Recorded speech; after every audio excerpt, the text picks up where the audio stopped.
Welcome to விரு review. இந்த வீடியோவில் ஃப்ளைங்கிற ஒரு தமிழ் மூவியை பற்றி தான் அந்த வீடியோவில் பார்க்க போகிறோம். அண்ட் இந்த திரைப்படம் இப்போ ஓடிடி பிளாட்ஃபார்முக்கு வெளிவந்திருக்கு. எப்படி இருக்குங்கிறத பார்த்துடலாம். இதில் இந்த படத்தோட கதையை பொறுத்தளவுக்கு ஒரு குரூப் ஆஃப் ஃப்ரெண்ட்ஸ் எல்லாருமே சேர்ந்து கொடைக்கானல் போகலாம் அப்படிங்கிற ஒரு ட்ரிப்பு பிளான் பண்ணி அதுக்காக ப்ரிப்பேர் ஆகிட்டு இருக்கிறாங்க. ஸோ இதில் மொத்தமாக ஒரு 5 பேர் இருக்கிறாங்க. 2 கப்புள்ஸ் அப்படின்னு கூட சொல்லிடலாம். அதில் ஒரு கப்புள்ஸ் தான் பார்த்தீங்கன்னா நம்ம ஹீரோவும் ஹீரோயினும்.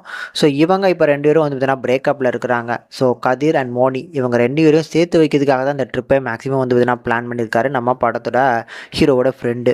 அண்ட் இவங்க எதனால பார்த்தீங்கன்னா இப்போ பிரேக்கப் ஆகி சண்டை போட்டுட்டு இருக்காங்க அப்படிங்கிறது ஒரு காரணம். அதில் இவங்களை எப்படி ஒன்று சேர்க்க வைக்க போகிறாங்க இந்த ட்ரிப்பில் அப்படிங்கிறது தான் இந்த படத்தோட கதையாக இருக்கும். ஸோ ஒரு குறைவான டூரேஷன் தாங்க. ஒரு மணி நேரத்தும் லெஸ் தென் 1 மணி நேரத்துக்குள்ளே பார்த்தீங்கன்னா இந்த படம் முடிஞ்சிடும். ஸோ படத்தோட கதை யூஸ்ஃபுல்லாக இருக்கும். ஸோ எல்லாமே பார்த்தீங்கன்னா அந்த டைலாக்ஸ்லாம் அப்படி ஒட்டாமல் அப்படி பேசுகிற மாதிரி இருக்குது. எப்படி சொல்லலாம்னா சீனோட கன்வே பண்ணி போகிற மாதிரி இல்லாமல் ஸோ சீனில் இந்த பேப்பர்லாம் எழுதியிருக்கிறாங்க. அது எல்லாத்தையுமே இவங்க ஒப்பிக்கிறாங்களோ அப்படிங்கிற ஒரு ஃபீல் தான் எனக்கு கிடச்சிது. மித்தபடி பார்த்தீங்கன்னா ஒரு நல்ல படம் தான். டீசெண்டாக எடுத்துருக்குறாங்க. முடிஞ்சால் ட்ரை பண்ணி பாருங்கள். ஆனால் ஆக ஓகன்லாம் இருக்காதுங்க. ஒரு ரொம்ப சுமாரான ஒரு படம் தான். முடிஞ்சால் ட்ரை பண்ணி பார்க்கலாம்.